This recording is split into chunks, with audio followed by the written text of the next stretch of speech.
नमस्कार, मी पूर्वी भावे. 0 आवरमध्ये आपलं स्वागत. राज्यात वाढलेल्या तापमानाच्या बातम्या सुरू असतानाच आज अनेक शहरांमध्ये वादळी वाऱ्यानं जनजीवन विस्कळीत केलं. इतकं की उपमुख्यमंत्री एकनाथ शिंदेंचं हेलिकॉप्टर आज या हेलिकॉप्टरला इमर्जन्सी लँडिंग करावं लागलं. उन्हाचा पारा जितका वाढलाय त्यापेक्षा जास्त राजकीय पारा 2 राज्यांमध्ये वाढलाय. पहिलं पश्चिम बंगाल आणि दुसरं तामिळनाडू. 4 मे रोजी ज्या 5 राज्यांचा निकाल लागला त्यातली सर्वात महत्त्वाची ही 2 राज्य. दोन्ही राज्यांमध्ये मतदारांनी कौल बदलला आणि सत्तांतराच्या बाजूनं मतदान केलं. पण दोन्ही राज्यामध्ये खेळ फसलाय. तामिळनाडूमध्ये स्पष्ट बहुमत नसल्यामुळे सुरू झालाय सत्ता संघर्ष, तर पश्चिम बंगालमध्ये भाजपला स्पष्ट बहुमत मिळालं असलं तरीही हिंसाचाराच्या घटनांनी त्याला गालबोट लागलाय. तामिळनाडूचा सत्ता संघर्ष समजून घेणार आहोतच, पण त्याआधी बंगालचं रक्तचरित्र.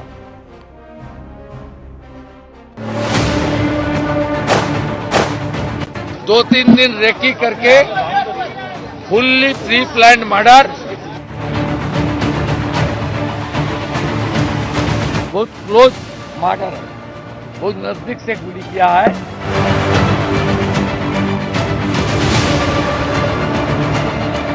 ये बहुत स्पेशलिस्ट और खूंखार खूनी है, आतंकवादी है. बीजेपी सरकार जब टेकअप कर लेगा एडमिनिस्ट्रेशन, तब धीरे धीरे गुंडा को सफाई करने का काम शुरू हो जाएगा. थोड़ा इंतजार करना चाहिए.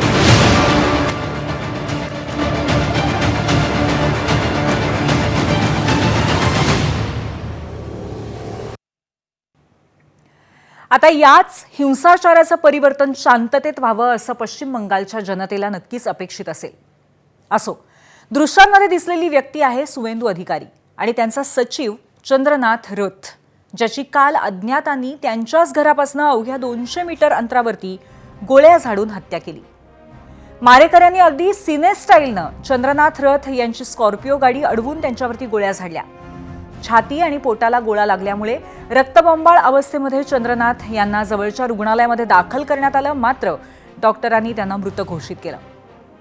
हल्लेखोरांनी ग्लॉक 47 एक्स पिस्तुलाचा वापर केल्याची प्राथमिक माहिती समोर आली आहे. चंद्रनाथ रथ यांच्या स्कॉर्पिओची वाट अडवणाऱ्या कारची नंबर प्लेट सुद्धा बनावट असल्याचं उघड झालंय. गोळीबाराच्या घटनेनंतर स्थानिक पोलीस फॉरेन्सिक टीमसह घटनास्थळी पोहोचले. आता चंद्रनाथ रथ हे सुवेंदू अधिकारी यांच्यासोबत गेल्या 5 वर्षांपासून काम करत होते. ते पूर्व मेदिनीपूर जिल्ह्यातल्या नंदीग्रामचे रहिवासी होते. सैन्यातून निवृत्ती घेतल्यानंतर चंद्रनाथ रथ सुवेंदू अधिकारी यांच्यासोबत गेले आणि सुवेंदू अधिकारी यांनी भाजपचा झेंडा खांद्यावर घेतल्यानंतर चंद्रनाथ यांनी सुद्धा भाजपात प्रवेश केला आणि काल त्यांची हत्या झाली आणि त्यावरून जोरदार राजकारण पेटलंय. चंद्रकांत राज को मर्डर करने के लिए एक ही वजह है, वो बीजेपी का शुभेंदु अधिकारी का एग्जीक्यूटिव असिस्टेंट है. और शुभेंदु ने हाल ही जो चुनाव हुआ नतीजा आया, भवानीपुर में ममता बनर्जी को हराया, यही कारण हो सकता है. आणि सुवेंदू अधिकारी यांच्या याच आरोपावर आपला आजचा पहिला प्रश्न आहे, तो पाहण्यासाठी आपण जाऊयात पोल सेंटरला. आजचा प्रश्न: पश्चिम बंगालच्या हिंसाचारामागे ममता बॅनर्जी भाजपचा आरोप पटतो का? होय आणि नाही असे 2 पर्याय आहेत. यामागे ममता बॅनर्जी आहेत असा भाजपने केलेला आरोप आहे. आपल्याला काय वाटतं आम्हाला जरूर सांगा. सुवेंदू अधिकारी यांनी तृणमूल काँग्रेसवर आरोप केला, पण अखिलेश यादवांनी गृह खात्यावरच हल्ला चढवलाय. तसं झालं असं की आज अखिलेश यादव ममता बॅनर्जींच्या भेटीला पोहोचले. त्यांनी ममता बॅनर्जींची तासभर चर्चा केली. पश्चिम बंगालच्या निकालाचं विश्लेषण केलं आणि निवडणुकांमध्ये घोटाळा झाल्याचा आरोप केला. ममता बॅनर्जींचा पराभव झालेला नाही, भाजपने षडयंत्र रचून विजय मिळवला असा दावाही करून टाकला. इसमें तो होम मिनिस्टर जिम्मेदार हैं कि उनके पीए की हत्या कैसे हो गई. ये सवाल मुझसे मत पूछिए. आप ट्विटर हैंडल होगा आपका, आप टैग करिए होम मिनिस्टर साहब को, पूछिए कि हत्या कैसे हो गई. बरं, भाजपनं हिंसाचार मुक्त बंगाल असा प्रचार केला होता आणि त्याचाच त्यांना फायदाही झाला असेल असं या निकालातनं तर दिसलं होतं. आता निकालावर तृणमूलसह विरोधकांचा विश्वास नाहीये, पण शेवटी आकडे ते आकडे. आता असाच एक वेगळा आकडा मी तुम्हाला दाखवणार आहे. द हिंदूच्या माहितीनुसार पश्चिम बंगालमध्ये 2016च्या विधानसभा निवडणुकीमध्ये 172 हिंसक घटना घडल्या होत्या. तर 2021 सालच्या विधानसभा निवडणुकांच्या वेळी 278 हिंसक घटना घडल्या होत्या. त्यानंतर 2023 साली पश्चिम बंगालमध्ये स्थानिक स्वराज्य संस्थांच्या निवडणुका झाल्या आणि त्यात जवळपास 350 हिंसक घटना घडल्या. याच धर्तीवर पश्चिम बंगालचे 2000 पासून 2011 पर्यंत मुख्यमंत्री असलेले बुद्धदेव भट्टाचार्य यांचे एक वक्तव्य आठवतंय. 1997 साली एका कार्यक्रमात बोलत असताना ते म्हणाले होते की पश्चिम बंगालमध्ये 1977 ते 1996 या दरम्यान 28,000 राजकीय हत्या झाल्यात. त्यामुळे आताही बंगाल सरकारसमोर मोठं आव्हान असणार आहे, हेही तितकंच खरंय. कारण गेल्या 2 दिवसांमध्ये 5 हत्या झाल्यात. आता त्याच अनुषंगाने आपण मीडिया सेंटरला पाहूयात की आकडेवारी कशी आहे आणि कसलं आव्हान असणार आहे. पश्चिम बंगालमधलं रक्तचरित्र 2 दिवस 5 हत्या झाल्यात. 6 मेला उत्तर 24 परगण्यामध्ये सुवेंदू अधिकारी यांच्या पीएची हत्या तृणमूल काँग्रेसनं हत्या केल्याचा आरोप करण्यात आलेला आहे. ही अगदी ताजी घटना आहे. 6 मे न्यू टाउन कोलकाता इथे भाजप कार्यकर्ते मधु मंडल यांची हत्या, तृणमूल कार्यकर्त्यांवरती आरोप. 5 मेला बीरभूम इथे तृणमूलच्या अबीर शेख यांची हत्या आणि भाजप कार्यकर्त्यांवरती आरोप. बेलेघाटा इथे 5 मेला तृणमूलच्या विश्वजित पटनायक यांची हत्या. 4 मेला हावडा इथे भाजपचा कार्यकर्ता जाधव बोरची हत्या आणि तृणमूलच्या कार्यकर्त्यांवरती आरोप.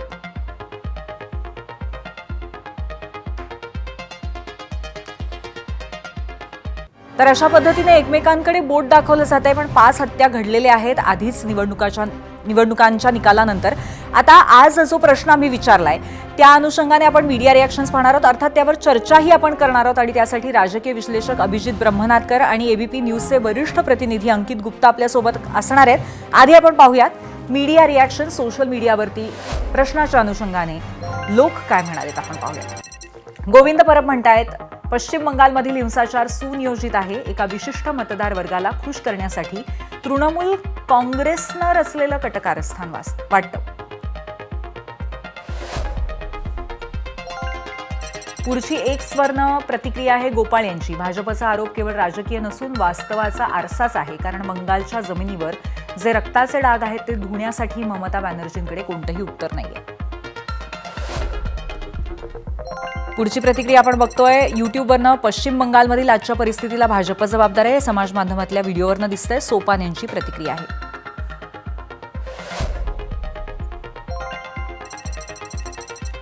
नाही, भाजपचा दावा पटत नाही, सतीश पाटील म्हणतायत युट्यूबवरनं.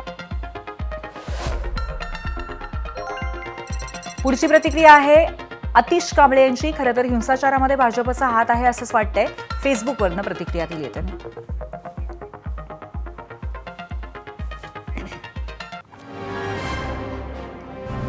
आणि आज आपल्यासोबत गेस्ट सेंटरला आहेत एबीपी न्यूजचे वरिष्ठ प्रतिनिधी अंकित गुप्ता आणि त्याचबरोबर राजकीय विश्लेषक अभिजित ब्रह्मनाथकर.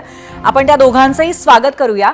अंकित, हम कल ही बात कर रहे थे जो इलेक्शन में वॉयलेंस होता है बंगाल में उसके बारे में, और किस तरीके से इस बार वो वॉयलेंस काफ़ी कंट्रोल में है, ये आपने बताया था ड्यूरिंग द इलेक्शंस भी और अभी भी. लेकिन इतना बड़ा हादसा कल ही हुआ है और आप इस हादसे की तरफ किस तरीके से देखते हैं? क्योंकि बीजेपी ने तो ये सुवेंदु अधिकारी ने ये क्लियरली बोला है कि this is a kind of a message. आप क्या कहेंगे? बिल्कुल पूर्वी, देखिए कल हम लोग जिस बात को लेकर के चर्चा कर रहे थे कि इस बार चुनावों के दौरान तो इस तरीके की हिंसा नहीं हुई. बहुत ऐसा नहीं है कि हिंसा बिल्कुल नहीं हुई, घटनाएं हुई थी, कुछ एक घटनाएं हुई थी. लेकिन चुनाव के बाद में ये जो पश्चिम बंगाल का चरित्र रहा है उसमें बदलाव नहीं हो रहा है और ये बीजेपी के लिए एक बड़ी चुनौती होगी. और फिलहाल तो अभी जो है सुवेंदु अधिकारी जब सामने आते हैं, जब हम लोग उनसे सवाल पूछते हैं, उनका कहना था कि अभी तो बीजेपी की सरकार अस्तित्व में आई ही नहीं है, जल्द ही सरकार अस्तित्व में आएगी, इस तरीके की घटनाओं पर रोक लगाई जाएगी.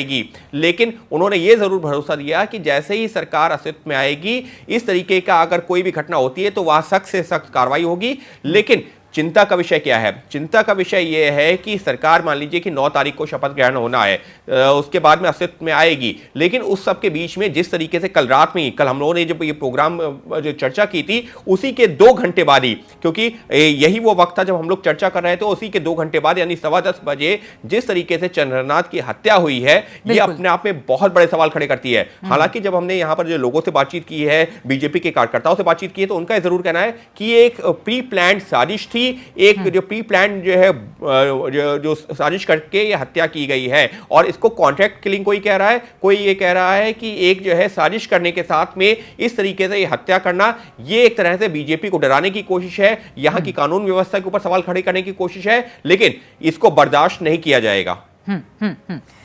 जी बिलकुल अंकित. अभिजित, आपण काही दिवसांपूर्वी बोललो होतो निकालाच्या दिवशी, तेव्हा तुम्ही असं म्हणाला होतात की बंगाल निवडणुकांच्या आधी तुम्ही जेव्हा तिथे फिरत होतात तेव्हा इथल्या मतदारांमध्ये सत्ता परिवर्तनाची इच्छा होती, पण दबक्या आवाजात, कारण कुठेतरी भीतीचं वातावरण असावं कदाचित. आता जी घटना घडली आहे, त्यांनी सत्ता तर दिलेली आहे भाजपच्या हातात, पण जी घटना घडली आहे ती बघता अशा घटनांची धास्ती सर्वसामान्य बंगाली नागरिकांमध्ये आणि एकंदरीत राजकीय पातळीवरती तुम्हाला किती वाटते?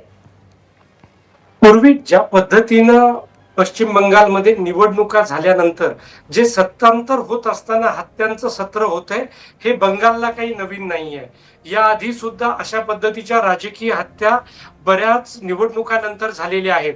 परंतु त्या हत्या आणि यावेळेसच्या हत्येमध्ये एक फरक असा आहे की पहिल्यांदाच सत्तांतर झाल्यानंतर सत्ताधारी पक्षाच्या लोकांची हत्या होते. इतर वेळेला असं व्हायचं की जो सत्तेतला पक्ष असायचा तो विरोधकांनी, ज्यांनी मतदान केलं नाही, ज्यांनी निवडणुकीमध्ये ऐकलं नाही, अशा लोकांना घरातून काढून मारायचं, त्यांना फासावर लटकवायच्या अशा घटना घडलेल्या आहेत. आणि बंगालमध्ये जवळपास 50 वर्षानंतर असा पक्ष सत्तेत येतोय की ज्या पक्षाचं त्या पूर्ण बंगालमध्ये अस्तित्वही नव्हतं. म्हणजे 1980 ला भाजपची स्थापना झाली. 80 पासून 26 पर्यंत पूर्ण जिल्ह्यांमध्ये भाजपच्या कार्यकर्त्यांचं, मतदारांचं जाळं नव्हतं. असा पक्ष सत्तेत आल्यानंतर हिंसाचार होतोय, तो अतिशय भयावह आहे. आणि दुसऱ्या महत्वाची गोष्ट मला या हिंसाचारातून दिसते ती म्हणजे भाजप सत्तेत आलेला जे जुन्या सत्तेतल्या लोकांना पटलेलं नाहीये त्यांच्याकडून या घटना घडताना दिसून येत आहेत. उदाहरण द्यायचं झालं तर शुवेंदू अधिकारी हे मुख्यमंत्री पदाचे प्रबळ दावेदार आहेत. ते उद्या मुख्यमंत्री होतील तर त्यांच्या आजूबाजूच्यांना मारण्यासाठी कट रचला गेल्याचं प्रथमदर्शनी दिसून येतं. बाकी पोलीस तपासात दिसेलच, परंतु शुवेंदू अधिकारी हे लक्ष्य केले गेलेले आपल्याला दिसून येत आहेत. अंकित, अभिजीत कह रहे हैं कि आज तक जो ऐसे हादसे हुए हैं आफ्टर द इलेक्शंस, उसमें हमेशा ये देखा गया है कि जिन्होंने सत्ता हासिल की है उन्होंने जो ऑपोजिशन था उनके नेताओं को मारा है, लेकिन इस बार जिन्होंने सत्ता हासिल की है उन्हीं के नेताओं को यहाँ पे मारा गया है. तो इस तरीके, मतलब इस बात को आप किस तरीके से देखते हैं और क्या रीजन है कि बंगाल की एक खूनी परंपरा अब तक कोई खंडित नहीं कर पाया? देखिए, उसकी एक बड़ी वजह हमको इसका इतिहास समझना होगा. अभी जो अभिजीत बात कर रहे थे, निश्चित तौर पर वो एक जो महत्वपूर्ण चीज़ है, लेकिन अगर हम जो है पश्चिम बंगाल के इतिहास को देखते हैं, पिछले 3-4 दशकों के इतिहास को देखते हैं, हुआ क्या है. हुआ ये है कि जब आप यहाँ पर आते हैं, इस वक्त मैं कोलकाता में मौजूद हूँ, जब मैंने यहाँ से लोगों से बातचीत की है कि आखिर ये क्यों होता रहा है, उसकी वजह जो बड़ी निकल के आई है कि जो कैडर है, क्योंकि पश्चिम बंगाल में बहुत हद तक जो कैडर बेस्ड पार्टी, फिर चाहे वो लेफ्ट हो या ममता बनर्जी की जो पार्टी रही है उसको भी उसी से जोड़ा जा सकता है. तो यहाँ पर हुआ ये है कि जो लेफ्ट का जो कैडर था, जब ममता जो अस्तित्व में आई उनकी सरकार, तो वो लेफ्ट का कैडर धीरे धीरे करके वो ममता बनर्जी की सरकार में भी उसी तरीके से एक्टिव हुआ. यानी कि सरकार जरूर बदल गई, लेकिन जो सरकार का जो स्वरूप था, या ये कहा जाए कि जो सरकार की जो एक छवि थी, वो बहुत ज्यादा नहीं बदल सकी, वो बदलाव नजर नहीं आया. और वही कैडर अभी जो कई जगहों पर ये कोशिश ये कर रहा है कि वो बीजेपी में शिफ्ट हो, और इसको लेकर भी जो है कई जगहों पर ये जो है इस तरीके से जब उनको रोकने की कोशिश हो रही है, आइडेंटिफाई किया जा रहा है, तो वो लोग हिंसा में शामिल हो रहे हैं. लेकिन अगर मैं इस पर्टिकुलर घटना की बात करता हूं, ये एक बहुत महत्वपूर्ण चीज है, क्योंकि यहां पर ये जो शुवेंदु अधिकारी ने कहा, या तमाम बड़े नेता अब सीधे तौर पर अभिषेक बनर्जी और ममता बनर्जी को कटघरे में खड़ा कर रहे हैं. क्यों? क्योंकि उन्होंने जिस तरीके से कहा कि हम हारे नहीं, हमको जबरदस्ती हरा दिया गया और ये जो साजिश की गई, हमारे साथ चीटिंग की गई, तो उसके चलते हुआ यह है कि उनका एक तबका जो कैडर जो एग्रेसिव था वो जो है और ज्यादा गुस्से में इस वक्त नजर आ रहा है, या ये कहें कि और ज्यादा भड़काने का काम अगर हम कहें शब्दों में तो वो कहना गलत नहीं होगा। तो वो जो एक कैडर है जो कि बहुत ज्यादा एग्रेसिव था वो और ज्यादा भड़का हुआ है, तो वो भी एक वजह है कि कई जगहों पर ये हिंसा की तस्वीरें सामने आ रही हैं। लेकिन ये जो कल रात में घटना हुई है, निश्चित तौर पर इसको एक बड़ी साजिश के तौर पर देखा जा रहा है, एक प्री प्लान्ड मर्डर के तौर पर देखा जा रहा है। और कुछ लोग तो ये भी कह रहे हैं कि एक तरीके से ये जो है इसको अगर सुपारी किलिंग कही जाए या अभी जो पुलिस की जांच चल रही है, लेकिन ये तमाम थ्योरीज सामने आ रही हैं। लेकिन अभी जब तक स्वेरिंग इन होता है, जब तक शपथ ग्रहण होता है, तब तक क्या ऐसी घटनाएं और हो सकती है? आपको क्या लगता है? आशंका बनी हुई है, आशंका इस बात से इनकार नहीं किया जा सकता। हालांकि जो है इस वक्त देखिए पूर्वी, कल भी हम लोग यही चर्चा कर रहे थे कि बीजेपी के सामने चुनौती यही है कि वो अपने कैडर को कैसे संभालते हैं, क्योंकि जैसे ही अगर बीजेपी के कार्यकर्ता और टीएमसी के कार्यकर्ता आमने सामने आएंगे इस तरीके की हिंसा होगी। लेकिन चौंकाता क्या है? चौंकाता यह है कि इस तरीके से अगर हत्या होती है, यहां पर शुभेंदु अधिकारी के एक करीबी, जिनके साथ में एक सुरक्षाकर्मी भी रहता है कई बार, और वो लगातार शुभेंदु अधिकारी के साथ रहते हैं, तो एक तरह से यह संदेश देने की भी कोशिश की गई है कि देखिए आपके करीबी भी सुरक्षित नहीं है, और ये एक जो है चिंता का विषय है, और इसको कंट्रोल करना बीजेपी सरकार के लिए, आने वाली बीजेपी सरकार के लिए एक बड़ी चुनौती है। नक्कीच. तुम्हालाही असं वाटतं का अभिजित की खूप मोठी डोकेदुखी होऊ शकते आणि ममता अशाच पद्धतीने आव्हानातील राजकीय सुद्धा आणि रस्त्यावरही? अगदी थोडक्यात उत्तर द्या. पूर्वी ज्या पद्धतीचा बंगालचा इतिहास आहे तो उर्वरित भारताला माहित नाही. यूपी बिहार उगच बदनाम झाले असं मला वाटतं. बंगालमधला जो रक्तचरित्र इतिहास आहे तो मागच्या 5 दशकांमधला आहे आणि तो पुढचे काही महिने राहणार आहे. कारण काही लोकांना हा जय भाजपचा पचलेला नाही आणि पराजय पचवायला त्यांना वेळ लागेल.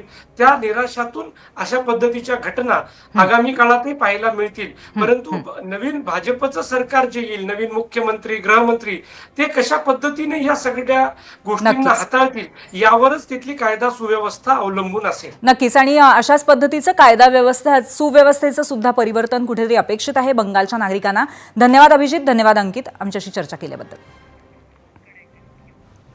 आणि बंगालचं रक्तचरित्र पाहिल्यानंतर आता तामिळनाडूचा सत्ता संघर्ष काय आहे ना, आपलं आयुष्य इतकं फास्ट झालंय की काल परवाच्या गोष्टी आपल्याला फार लक्षात राहत नाहीत. म्हणून जरा 2019 सालची घटना सांगते. ऑक्टोबर 2019ला महाराष्ट्र विधानसभेचा निकाल लागला. भाजप एकसंध शिवसेनेच्या युतीला 161 जागांचं स्पष्ट बहुमत मिळालं, पण एकट्या भाजपला 105 जागा मिळाल्या होत्या. त्यामुळे सत्ता स्थापनेसाठी त्यांना तेव्हाची एकसंध शिवसेना काही करून सोबत लागणारच होती. पण मुख्यमंत्री पदाची खुर्ची आड आली आणि निवडणुकांमध्ये एकत्र असलेले भाजप शिवसेना वेगळे झाले. राज्यात राष्ट्रपती राजवट लागू झाली. नेमकं त्याच काळात राज्याच्या राजकीय इतिहासात कधीही वाटलं नव्हतं अशी आघाडी सुद्धा जन्माला आली, आणि ती होती महाविकास आघाडी. एकसंध शिवसेना, काँग्रेस आणि एकसंध राष्ट्रवादी. पण त्यांच्याही सत्तेचं समान वाटप यावरनं बैठकांचं सत्र सातत्याने सुरू होतं. मुख्यमंत्री कोण होणार यावरूनही अनेक नावं पुढे येत होती. आणि त्यातच देवेंद्र फडणवीसांनी अजित पवारांच्या साथीने सत्ता स्थापन केली. त्यावेळी शरद पवारांनी अजितदादांसोबतच्या आमदारांना परत आणलं आणि बहुमत चाचणी होण्याआधीच ते सरकार अल्पमतात आलं. परिणामी फडणवीसांनी राजीनामा दिला. पुढे महाविकास आघाडीचं सरकार आलं. त्यांच्याकडे आकडे असले तरीही ते अस्थिरच होतं. किती ते 2022ला एकनाथ शिंदेंचा बंड झाला तेव्हा सर्वांना कळलंच. असो, 2019ची आठवण का झाली आहे त्याचं कारण आहे तामिळनाडूचा निकाल आणि राजकीय ड्रामा.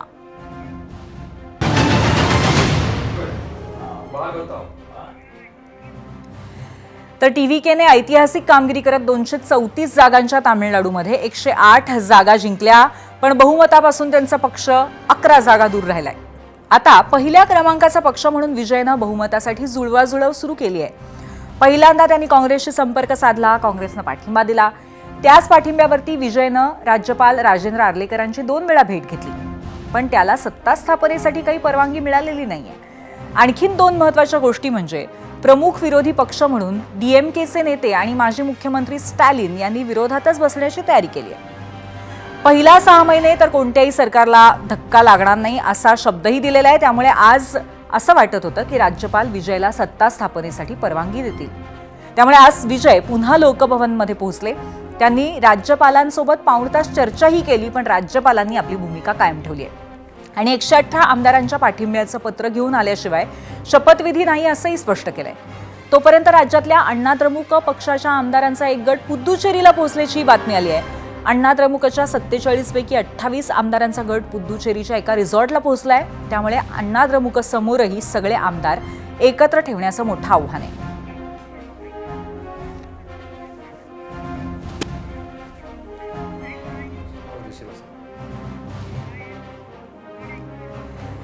तर तामिळनाडूचा सत्तेचा पेच कसा सुटणार आणि आकडे काय सांगतायत हे जाणून घेण्यासाठी आता आपण शिशुपालकडे जाऊयात. शिशुपाल, तुझं स्वागत आहे. आणि नक्की कशा पद्धतीने हा सत्तेचा पेच सुटण्याची शक्यता आता या घडीला असं तुला वाटतं? पूर्वी तामिळनाडूचा सत्तेचा पेच आहे ना, तो 8 जागांवर अडकलाय. बरोबर. आता आपल्याकडे इलेक्शन कमिशनचे ऑफिशियल डेटाबेस आहे. ह्या डेटाबेसनुसार TVK 108 जागांवर आहे. DMK कडे 59 आहेत, AIADMK कडे 47 आहेत, काँग्रेसकडे 5 आहेत आणि इतर पक्षांचे 4-2-2 आहेत. मेजॉरिटीचा जो आकडा आहे तो 118 आहे. आता जर तसं पाहिलं तर हे छोटे जे पक्ष आहेत सगळे 2-2, 1-1 वाले, ते सत्तेसोबत जायला काय हरकत नाही. म्हणजे विजयला ते सोबत जाऊन विजयसोबत सरकार स्थापन करायला काय हरकत नाही. पण विजयची अडचण इथे अशी आहे पूर्वी की विजयचं सामाजिक लढत आणि राजकीय लढत, म्हणजे माझे वैचारिक संघर्ष जर कोणासोबत आहे तर तो आहे भाजपसोबत, आणि माझा राजकीय संघर्ष जर कोणासोबत आहे तो आहे DMK आणि AIADMK सोबत. त्यामुळे जर विजयला सत्ता बनवायची असेल स्वतःची तामिळनाडूमध्ये, तर विजयला कुठल्या तरी एका संघर्षातून जावंच लागणार आहे. आता विजयचा एक प्लस पॉईंट असा आहे की विजयकडे आहेत 108 जागा आणि विजयच्या 108 जागांमधली एक जागा मायनस करावी लागेल, कारण विजय स्वतः 2 जागांवर लढलाय. विजयला काँग्रेसने पहिल्या दिवशीच, म्हणजे विजयने त्यांच्याकडे प्रस्ताव ठेवला त्याच दिवशी काँग्रेसनं आपली 22 वर्षाची फ्रेंडशिप तोडली, मैत्री तोडली DMK सोबतची, आणि त्यांनी विजयच्या 108 जागांसोबत जाण्याचं ठरवलं. म्हणजे आता 108-1 जी विजयच्या 2 जागातली एक जागा जर मायनस केली तर 107 जागा विजयच्या, 5 जागा काँग्रेसच्या, म्हणजे त्या होतात 112. हेच 112 आमदारांचं पत्र घेऊन विजय 2 वेळा राज्यपालांकडे गेला, पण त्याला काही तिकडे सत्ता राज्यपालांनी 118 आमदारांची सही आणली तरच सत्ता, कारण स्थिर सरकार येईल. त्यांचा हेतू तोच आहे की आज जर 112 आमदारांना तू शपथविधीला परवानगी दिली, 2 दिवसानंतर जर बहुमत चाचणी पास करू शकला नाही विजय, तर परत राज्यासमोर हे सगळं गणित येणार आहे. आपल्याकडे 2018चा कर्नाटकचा अनुभव आहे. येडियुरप्पांचं सरकार, सर्वात मोठा पक्ष कर्नाटकमध्ये भाजप होतं, पण तिकडे JDS आणि काँग्रेसने युती करून सत्ता स्थापनेचा दावा केला होता. पण तेव्हा राज्यपालांनी सगळ्यात मोठा पक्ष म्हणून येडियुरप्पांना तुम्ही सरकार स्थापन करा असं आवाहन केलं. त्यांनी सरकार स्थापन केलं, ते 2 दिवसात कोसळलं, कारण त्यांच्याकडे बहुमत नव्हतं. सेम विजयचं होणार आहे, कारण 112च त्याचे होत आहेत. आता दुसरा विजयकडे जे पर्याय आहेत मी सांगतो. पूर्वी तर जेव्हा तामिळनाडूची निवडणूक झाली तेव्हा 2 मेजर अलायन्स होते. एक होतं AIADMKचं आणि एक होतं DMKचं. तर DMKच्या अलायन्समध्ये काँग्रेस, DMDK, VCK, CPIचे म्हणजे डाव्याचे 2 आणि मुस्लिम लीग असे पक्ष होते. तर AIADMK सोबत कोण होतं? PMK, BJP आणि AMMK. तर आता जर इकडे बघितलं तर हे 4 जे PMKच्या सीट्स आहेत त्या आहेत AIADMK सोबत. त्यामुळे ह्या 4 विजयचा ह्याच्यावर डोळा नाही आहे. विजयचा जो मेन डोळा आहे तो कुठे आहे? तर मुस्लिम लीगच्या 2, CPIच्या 2 आणि हे VCKच्या 2. तर या 6 जर त्याला मिळाल्या, 6 प्लस काँग्रेसच्या 5, 11 आणि त्याच्या 107 अशा 118 असं एजवर विजयचं सरकार बनू शकतं. पण त्याच्यामध्ये विजयला आता काय करावं लागणार आहे? DMK सोबत जे आता हे पक्ष आहेत सगळे, CPI, VCK, CPIM, DMDK, तर यांना विजयला त्याच्यापासून बाहेर बाजूला काढावं लागेल आणि तेच काँग्रेसला करावं लागेल. पूर्वी ते जर ते करू शकला, त्यात जर राहुल गांधी किंवा अजून कोणीतरी समोर येऊन ते जर प्रयत्न केले आणि विजयसाठी जर ते केलं, तर कदाचित उद्या 118 आमदारांचं पत्र विजयकडे असेल आणि त्या 118 आमदारांच्या पत्र घेऊन तो राज्यपालांकडे जाईल आणि कदाचित सरकार स्थापन होताना आपण दिसेल आपल्याला पूर्वी. म्हणजे थोडक्यात विजय आणि सत्ता यांच्यातलं जे अंतर आहे ते कदाचित अशा पद्धतीने कमी करण्याचं किंवा पूर्णपणे नष्ट करण्याचं जे महत्त्वाचं काम आहे ते विजयला साध्य करता येईल अशी आशा आहे. धन्यवाद शिशुपाल, तू सगळी माहिती दिलीस त्याबद्दल. आणि आता यानंतर आपण थेट जाऊयात पोल सेंटरला, पाहूयात. पहिला जो प्रश्न विचारला होता बंगालच्या एकंदरीत हिंसाचाराच्या अनुषंगाने भाजपचा आरोप तुम्हाला पटतो का असा प्रश्न होता. त्याच्यावरती काय कौल आलाय महाराष्ट्राचा आपण पाहू. एकूण 48,000 मतं आलेली आहेत आणि पश्चिम बंगालच्या हिंसाचारामागे ममता बॅनर्जी असल्याचा भाजपचा आरोप पटतो का? 57% लोक हो म्हणतायत आणि 43% लोक म्हणतायत नाही. मंडळी, राज्यात वेगवेगळ्या ठिकाणी राजकीय घडामोडी घडत आहेत, पण त्यातील सर्वात मोठी घडामोड ठरली आहे ती जय पवार यांच्या वक्तव्याची. 2029ला सुनेत्रा पवार यांनीच मुख्यमंत्री व्हावं असं ते वक्तव्य आहे. आधीच राष्ट्रवादी काँग्रेस पक्षामध्ये 4 पदं रिक्त आहेत, त्यावर निर्णय होत नाहीये. त्या स्थितीत जय यांचं आज दुपारी आलेलं हे वक्तव्य राजकारणामध्ये खळबळ उडवणारं ठरलं. अजितदादांच्या निधनानंतर पक्षाची घडी सांभाळण्यामध्ये पक्षातील वरिष्ठ नेत्यांना अडचणी येत आहेत का, असं कुठेतरी दिसतंय. मुंबईतील नालेसफाईच्या श्रेयवादातनं भाजप आणि शिवसेना समोरासमोर आलेत. दोघांमध्ये श्रेयवादाची लढाई आज दिवसभर दिसली. दुसरीकडे ठाकरेंच्या शिवसेनेचे खासदार संजय राऊत येत असल्याचं कळताच नाशिकमध्ये प्रांताधिकाऱ्यांनी पळ काढला. जिल्हाधिकारी सुद्धा बैठकीसाठी निघून गेले. तुम्हाला सांगते, यानंतर संजय राऊत सर्व शेतकऱ्यांना घेऊन 1.5 तास बसून राहिल्याचं दृश्य उभ्या महाराष्ट्राने पाहिलंय. मंडळी, या सर्व धामधुमीमध्ये मुंबईमध्ये कापलेली मच्छी विक्री याच्यावरनं वाद रंगला. अख्खी मच्छी विका या महापालिकेच्या आदेशामुळे महापौरांना रोषाचा सामनाही करावा लागला.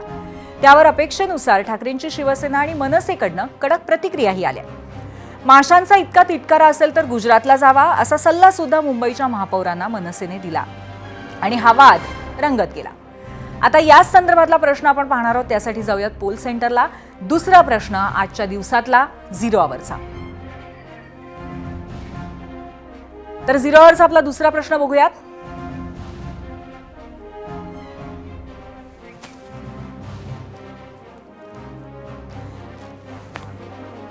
आज आम्ही प्रश्न असा विचारलाय की सुनेत्रा पवार 2029ला मुख्यमंत्री होण्याची शक्यता किती जणांना वाटते. 3 पर्याय आम्ही दिले होते: 0 ते 30%, 30 ते 70% आणि 100%.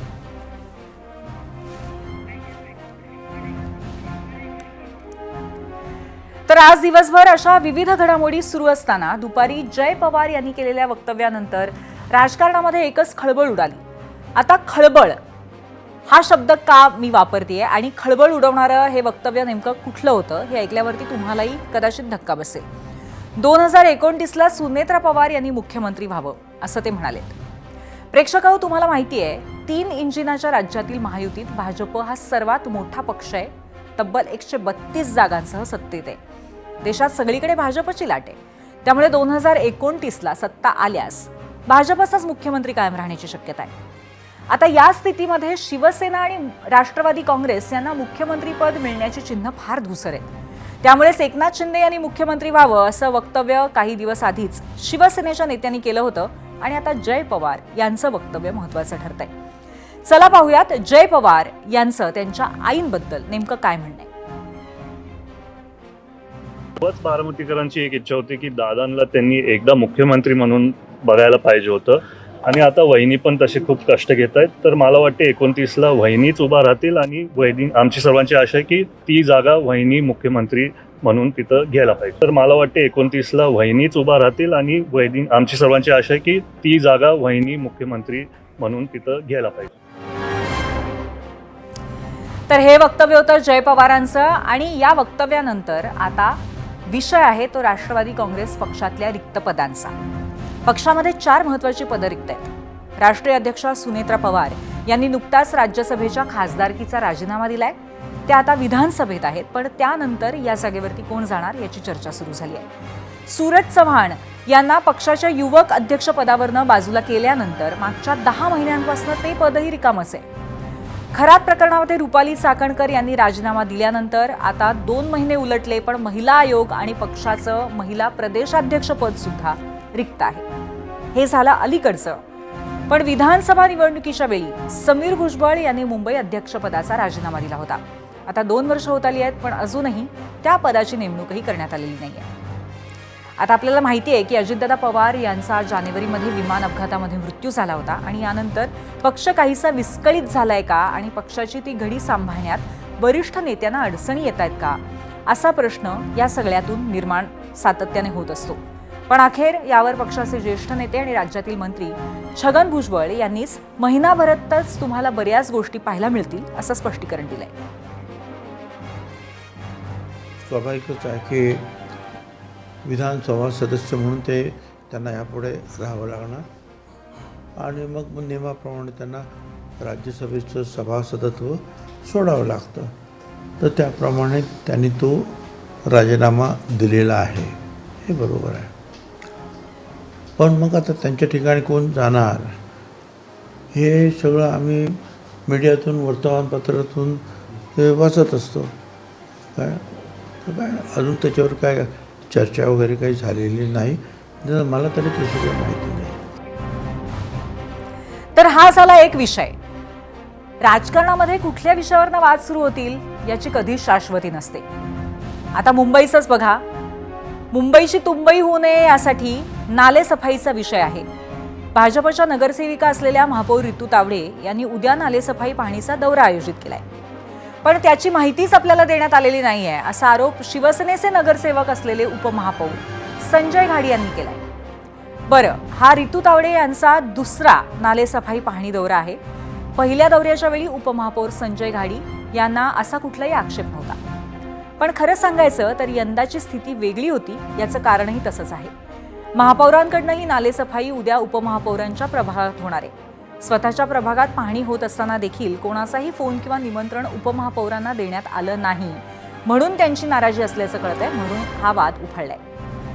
बरं मंडळी, अशा प्रकारे डावलल्याची भावना मनात दाटून आल्यामुळे उपमहापौरांनी आजच नालेसफाई पाहणी दौराही उरकून घेतला.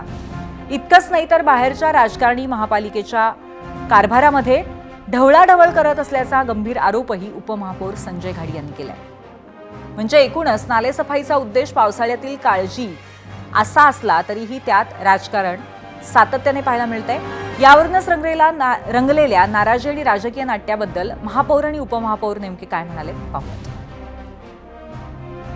उपमहापौरांना एक वेगळा दौरा काढावा लागला, समन्वय नाही किंवा तुम्ही चर्चा केली नाही? नाही, महापौर मॅडमनी एक अर्थसंकल्प चालू असताना शेवटच्या एक दिवसा अगोदर ती अतिरिक्त आयुक्त बांगर साहेबांना आपला दौरा दिला होता. तुम्ही पाहिलं, मी त्यांना विचारलं नाही, पण त्यांनी खरं तर सांगायला पाहिजे होतं की आपण ह्या पाहणी दौऱ्यामध्ये येणार का, आपण एकत्र दौरा करूया. तसं झालं असं तर दोघंही एकत्र येऊन प्रशासनाला आम्ही दोघांनी नीट सूचना देऊ शकलो असतो, परंतु तसं झालं नाही. उपमहापौर आणि महापौरमध्ये अगदी चांगला समन्वय आहे. आम्हाला कुठल्याही परिस्थितीत 31 मेपर्यंत 80% नालेसफाई करायची आहे. म्हणून आम्ही सांगितलं, मी इकडे जाते, तुम्ही तिकडे जा.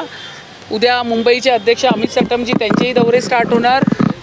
सभागृह नेत्यांना सांगितलं, सगळेच जण कशाला एका ठिकाणी जाऊ दे, पसरू दे, चारही ठिकाणी लोक फिरू दे ना. आपल्याकडे आता दिवस किती राहिलेत नालेसफाई होण्यासाठी. मुंबईची तुंबई होऊ नये यासाठी आम्ही सगळे 4 कॉर्नर्स आम्ही जातोय. त्यामुळे महापौर रितू तावडे तर म्हणतात कुठली नाराजी नाही आहे, पण राज्यामध्ये सरकार तसंच मुंबईसह अनेक महापालिकांमध्ये एकत्र सत्ता अशी स्थिती असली तरीही भाजप आणि शिवसेनेमध्ये नाराजी नाट्य वाद सतत रंगत असतात. ते कुठले आहेत, आतापर्यंत कधी कधी झालेत, आपण ग्राफिक्सच्या माध्यमातून पाहूयात मीडिया सेंटरला.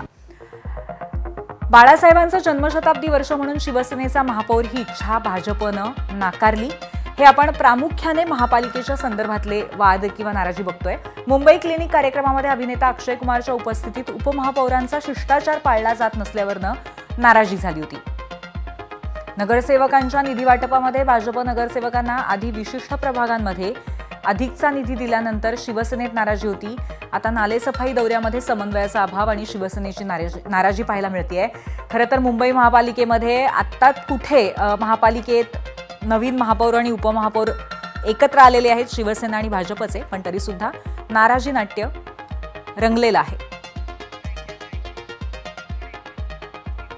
आणि आता पाहूयात मुंबई महापालिकेतलाच दुसरा एक गमतीशीर वाद. आता हा वाद गमतीशीर काय, तर लोकांना थेट अख्खी मच्छी विकत घेण्याचं कुठेतरी असा आदेशच देण्यात आलाय. आता तुम्हाला असं वाटत असेल की हा वाद कसा असू शकतो किंवा कदाचित याचा तुम्हाला धक्का बसला असू शकतो, पण हे खरंय.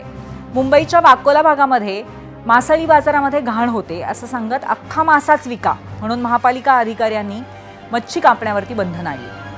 अखेर अशी अख्खी मासोळी कोण विकत घेणार, मग व्यवसाय बुडणार या भीतीतनं मुंबईचे भूमिपुत्र असलेल्या कोळी महिलांनी प्रखर याचा विरोध केला.